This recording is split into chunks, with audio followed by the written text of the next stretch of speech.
একদিন এক মহিলা রাগের মাথায় একটি ডিম উঁচু পাহাড় থেকে নিচে ফেলে দিল। ডিমটি গড়িয়ে গড়িয়ে গিয়ে থামল এক বাঘের গুহার সামনে। বাঘটি ডিমটি খেতে যাচ্ছিল, ঠিক তখনই আকাশ থেকে এক চিল ঝাঁপিয়ে পড়ে ডিমটি ছিনিয়ে নিয়ে উড়ে গেল দূরে। চিলটির মায়া হল, সে ডিমটিকে নিজের বাসায় নিয়ে গিয়ে তার নিজের ডিমের পাশে রেখে দিল। দুটো ডিমকেই সে সমান যত্নে আগলে রাখতে লাগল। সময় কেটে গেল। একদিন তার নিজের ডিম থেকে একটি ছোট্ট চিলের ছানা বের হল, কিন্তু অন্য ডিমটি তখনও নীরব পড়ে রইল।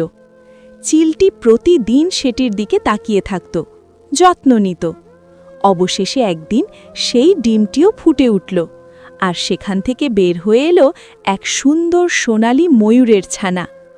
চিলটি তাকে নিজের সন্তানের মতোই ভালোবাসল।